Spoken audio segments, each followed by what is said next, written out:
जो भी सनातन धर्म के अनुयायी हैं, सनातन धर्मावलंबी हैं, उन सभी लोगों को अनिवार्य रूप से तिलक धारण करना चाहिए, शिखा रखनी चाहिए।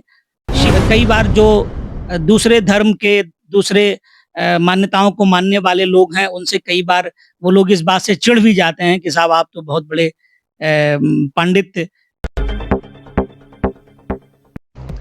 सनातन धर्म को मानने वाले सभी लोगों को अनिवार्य रूप से शिखा धारण करनी चाहिए और मस्तक पर चंदन और ललाट पर बिंदी भी लगानी चाहिए। कहना है उच्च न्यायालय के चर्चित अधिवक्ता और सनातन के प्रबल समर्थक अवनीश कुमार भट्ट जी का कहना है कि इस वेश का असर सकारात्मक रूप से आपके कार्य पर भी पड़ता है। उन्होंने कहा कि आस्थावाद धर्म पर प्रहार करने का अधिकार किसी को भी नहीं है, भले ही वह कितने भी बड़े पद पर क्यों ना बैठा हो। सनातन सहित तमाम विषयों पर राष्ट्रीय प्रस्तावना के संस्थापक संपादक संजीव श्रीवास्तव जी ने अवनीश कुमार भट्ट जी से खास बातचीत की। नमस्कार, आप देख रहे हैं राष्ट्रीय प्रस्तावना और मैं हूं संजीव श्रीवास्तव। जैसा कि पता है आपको कि हम राष्ट्रीय प्रस्तावना के अपने दर्शकों को समय-समय पर विभिन्न विधाओं से जुड़े लब्ध प्रतिष्ठित व्यक्तित्व से मिलाते रहते हैं। आज उसी श्रृंखला में हम जो हमारे भारतवर्ष के संविधान में सर्वोच्च कही जाने वाली न्यायपालिका के अंग अवनीश कुमार भट्ट जी हैं, एडवोकेट हाई कोर्ट जो लखनऊ में बहुत चर्चित अधिवक्ता के रूप में जाने जाते हैं। इनकी जो ख़ास बात है कि इनके मस्तक पे जो चंदन और ललाट पे जो बिंदी है, इनके जो तिलक है और इनका चोटी हमेशा इनके बंधी रहती है, इसी से इनकी पहचान है। ऐसा माना जाता है, ऐसा बहुत लोगों के द्वारा कहते सुना गया कि ये सनातन की परंपरा को किस तरीके से निभाते हैं कि न्यायपालिका में भी इसी तरीके से दिखाई पड़ते हैं। आइए जानते हैं राष्ट्रीय प्रस्तावना के चैनल के दर्शकों को बताने के लिए कि वकील साहब का क्या रहस्य है, ये मस्तक पे चंदन, तिलक और चोटी का क्या रहस्य है, इसके बारे में जानते हैं। अमित जी, राष्ट्रीय प्रस्तावना चैनल में आपका स्वागत है। नमस्कार, राष्ट्रीय प्रस्तावना परिवार को हमारी तरफ से बहुत-बहुत शुभकामनाएँ और धन्यवाद। जो आपने हमें इस विषय पर हमें अवसर दिया है। हमें आपने इस विषय पर कुछ अपने शब्द आपके दर्शकों के समक्ष प्रस्तुत करने का जो अवसर दिया है, इसके लिए मैं राष्ट्रीय प्रस्तावना परिवार को हृदय से बहुत-बहुत धन्यवाद और बधाई देता हूँ। जैसा कि आपने कहा, मैं पिछले लगभग 12-13 वर्षों से इसी मुद्रा में हमारा जो है शीश जो है मुंडन बना रहता है, उस पर चोटी शिखा को धारण करता हूँ और ललाट पर चंदन रहता है। तो चंदन लगाने का जो है उसमें हमारे शास्त्रों में, धर्म ग्रंथों में इसके लिए एक मंत्र जो है विहित है। चंदनस्य महत्पुण्यम पवित्रम पापनाशनम आपदाम हरते नित्यम लक्ष्मी तिष्ठति सर्वदा। मेरा अपना सभी दर्शकों से अनुरोध है कि जो भी सनातन धर्म के अनुयायी हैं, सनातन धर्मावलंबी हैं, उन सभी लोगों को अनिवार्य रूप से तिलक धारण करना चाहिए, शिखा रखनी चाहिए। शिखा के संबंध में भी हमारे धर्म ग्रंथों में, हमारे शास्त्रों में इसका भी एक मंत्र है, चिद्रूपिणी महामाया दिव्य तेजो समन्विता तिष्ठ देवी शिखा मध्य तेजो वृद्धि कुरुस्व में। कई बार हम जब न्यायालय में उपस्थित होते हैं तो इसका बहुत अच्छा पॉजिटिव जो है रिस्पॉन्स होता है। बहुत ही हमें बेंच की तरफ से बहुत अच्छा एप्रिसिएशन मिलता है। और कई बार जो दूसरे धर्म के दूसरे मान्यताओं को मानने वाले लोग हैं, उनसे कई बार वो लोग इस बात से चिढ़ भी जाते हैं कि साहब आप तो बहुत बड़े पंडित का प्रदर्शन कर रहे हैं या आप इस तरह से जो है।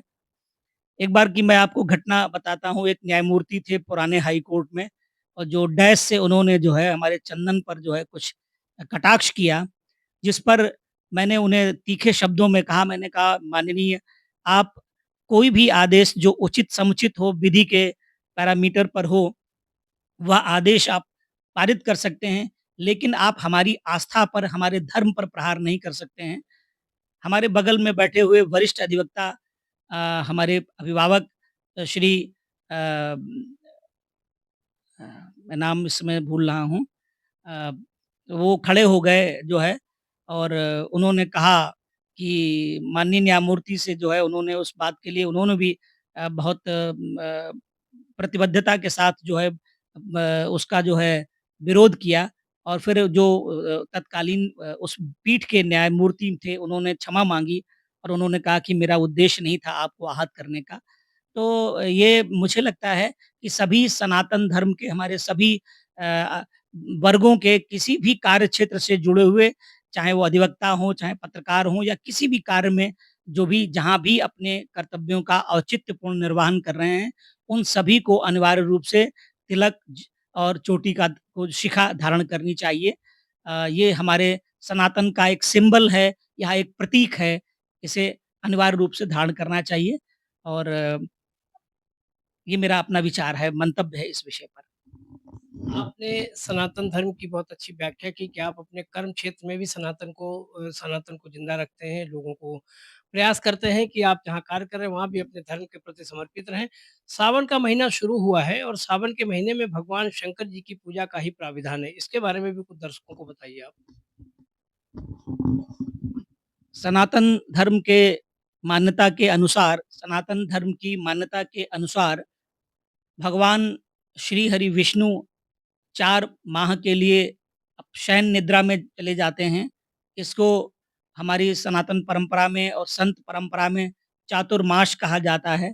भगवान श्री हरि विष्णु 4 माह तक जो है शयन करते हैं और इस दौरान जो सृष्टि की का जो संचालन है, सृष्टि संचालन का कार्य देवादिदेव महादेव करते हैं। यह उनकी आराधना का सबसे पवित्र मास माना जाता है।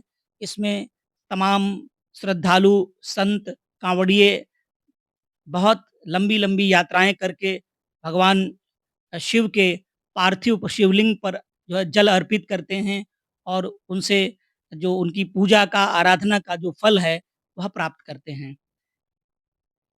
इसमें भगवान शिव का मैं देखता हूँ बहुत सारे लोग जो है रावण के द्वारा जो रचा गया स्तोत्र है, उसका पाठ करते हैं। तो मैं उन लोगों से मेरा निवेदन है कि जो रावण के द्वारा रचित स्तोत्र है, वह जो है कालजयी और विजयी जय स्तोत्र नहीं है।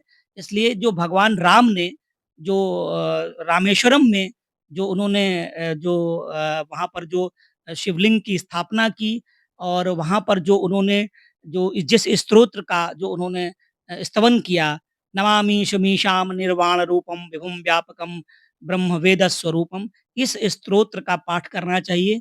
यह जयसूचक विजयकारी स्तोत्र है। भगवान राम ने इसी स्तोत्र का जाप करने के उपरांत जो है त्रैलोक विजयी रावण पर विजय प्राप्त की थी। यह एक अच्छा स्तोत्र है और बहुत ही सकारात्मक ऊर्जावान है। सोमनाथं च श्रीशैले मल्लिकार्जुनम् उज्जैन्यां महाकालम् ओंकारं मल्लेश्वरम् परल्यां वैद्यनाथं च डाकिन्यां भीमशङ्करम् सेतुबन्धे तु रामेशं नागेशं दारुकावने वाराणस्यां तु विश्वेशं त्र्यम्बकं गौतमी तटे हिमालये तु केदारं भूष्मेशं च शिवालये एतानि ज्योतिर्लिङ्गानि सायं प्रातः पठे नरः सप्तजन्म कृतं पापं स्मरणेन विनश्यति। ऐसा कहा जाता है, शास्त्रों में वर्णित है कि इस स्तोत्र का पाठ करने से जो प्रातःकाल और संध्याकालीन वेला में इस स्तोत्र का पाठ करता है, उसके 7 जन्मों के पाप जो है वह मुक्त हो जाते हैं, उन्मोचित हो जाते हैं और ये सब भगवान शंकर की आराधना के अपने विविध स्तोत्र हैं और ये पवित्र मास चल रहा है। इस पर जो है आपने मुझे अवसर दिया, आपने मुझे भगवान शंकर के विषय में, सनातन धर्म पर अपनी बात रखने का जो मुझे आपने अवसर दिया, इसके लिए मैं आपका आभारी हूँ, आपका बहुत-बहुत धन्यवाद करता हूँ। तो ये थे अवनीश कुमार भट्ट जी, जिन्होंने सनातन धर्म की बारीकियों को बताया और सावन में भगवान भोलेनाथ का पूजन क्यों किया जाता है, ये राष्ट्रीय प्रस्तावना के माध्यम से आपको जानकारी हुई। इसी तरीके से आप देखते रहिए, हर विषय पे आपसे मिलते रहेंगे। राष्ट्रीय प्रस्तावना आज का पॉडकास्ट इतना ही। नमस्कार।